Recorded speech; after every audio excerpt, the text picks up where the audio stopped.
तो दुबई में ना दो तरीके के रेंटल यील्ड्स होते हैं। पहला होता है एक शॉर्ट टर्म रेंटल यील्ड, दूसरा होता है long term rental yield. Short term rental yield होता है जैसे अगर आप अपने अपार्टमेंट को एज अ सर्विस अपार्टमेंट की तरह रन करते हो, जैसे एयरबीएनबी है, holiday.com है, booking.com है।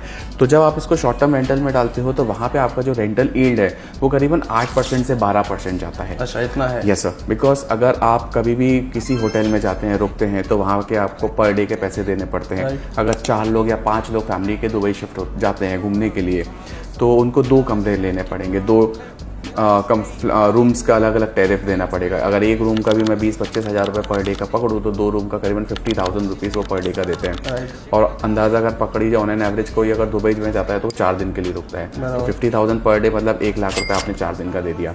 उसके ही कंपैरिजन में अगर आपको एक 1 BH के सामने मिलता है जिसका अगर आपको पर डे रेंटल 25,000 या 30,000 भी मिल रहा है तो आपको वो 4 दिन में सिर्फ 1,20,000 ही देने पड़ते हैं। आपकी पूरी की पूरी फैमिली एक जगह पे रुक सकती है, एक पूरे अपार्टमेंट में रुक सकती है, जो पूरा का पूरा अपार्टमेंट आपका है, किचन उसका यूज़ कर सकते हैं। बराबर। इसी तरह के अगर आप देखोगे तो दुबई में होटल्स भी जो है वो एक लिमिटेड है, बट नंबर ऑफ विजिटर जो दुबई में आ रहे हैं, इन्फ्लक्स आ रहा है टूरिज्म का, पिछले साल करीबन 17.5 मिलियन था, करीबन 1,70,00,000। तो उतने लोगों को दुबई में अकोमोडेट करने के लिए भी उतनी होटल्स नहीं होती हैं, इसीलिए वहाँ पे अभी सबसे बड़ा कॉन्सेप्ट होता है वो है शॉर्ट टर्म रेंटल्स का।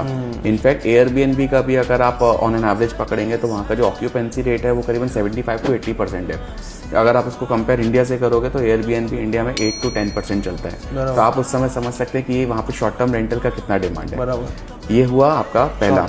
दूसरा होता है लॉन्ग टर्म रेंटल, जैसे अगर आपने किसी फैमिली को 1 साल, 2 साल या 3 साल के लिए देते हैं कन्वेंशनली, जैसे हम इंडिया में या दुबई या वर्ल्ड में कहीं भी करते हैं, तो वहाँ पे आपका जो फ्लक्चुएट होता है लोकेशन पे, एनीवेज वो तो डिपेंड करता है, बट आपका मिनिमम स्टार्ट होता है 6%, it can go up to 8 to 9% also.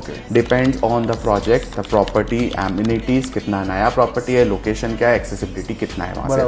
तो अगर आप शॉर्ट टर्म और लॉन्ग टर्म में बात करोगे तो ये 6% से वेरी करके 12% तक जाता है। It all depends which property you are buying, which location you are buying, and with all how many amenities you are having in the property. Right.